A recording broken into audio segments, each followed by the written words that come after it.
Big focus, the party of Maldives President Mohamed Muizzu won control of parliament in a Sunday election landslide, results showed, with voters backing his tilt towards China and away from regional powerhouse and traditional benefactor India.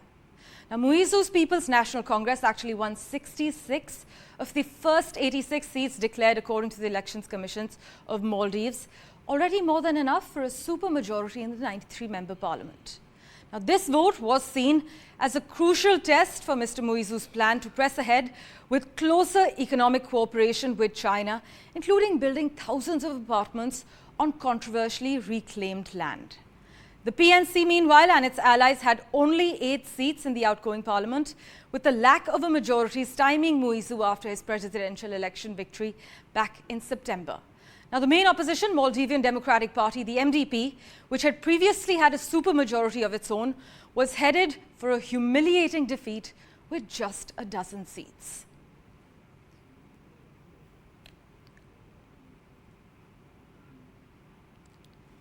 On the broadcast with us this morning, we have Ambassador Rajiv Bhatia joining us live on NDTV. Thank you so much, Ambassador, for making time for us. Thank you. He's also the former head of the division in MEA and handling the Maldives. Sir, this vote was seen as a crucial test for Mr. Muizzu's plan to press ahead with closer economic cooperation with China, including building thousands of apartments on controversially reclaimed land. But how exactly are you seeing this for India? Is it bad news? Thank you very much for inviting me, and I think I will be happy to answer your straight question directly.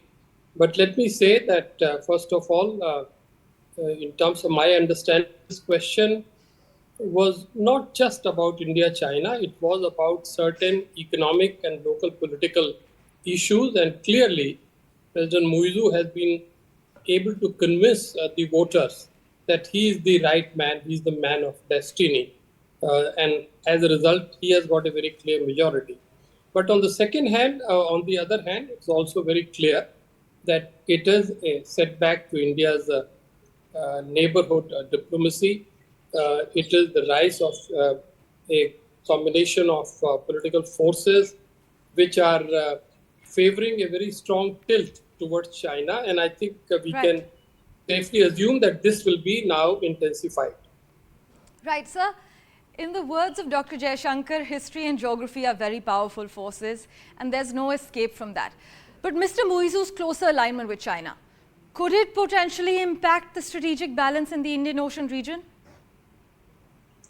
I would not jump to that conclusion straight away. I do agree with our minister that it is not easy to override the combined impact of history and geography. By that, what we mean, basically in one sentence, there is a very long history of close relations between India and Maldives that will not be gone.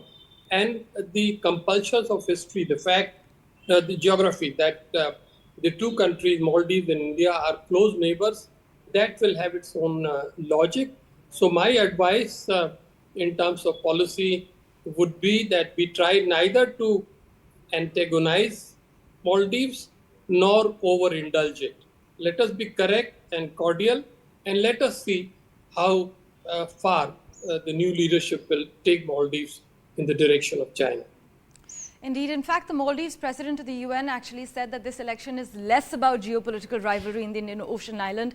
It's actually more about the future of Maldives and the people. But for us in India, it's hard to ignore the geopolitics, especially when we know that Mohamed Muizzu won last year's presidential polls on his promises to actually cut off Indian influence with his India Out campaign. And as we know, his government is in the process of sending home 89 Indian troops, a move that has strained relations with New Delhi. Well, the outcome of the parliamentary elections in Maldives is likely to give Mohamed Muizzu more freedom to pursue his pro-China policies, potentially impacting India's security interests in the region.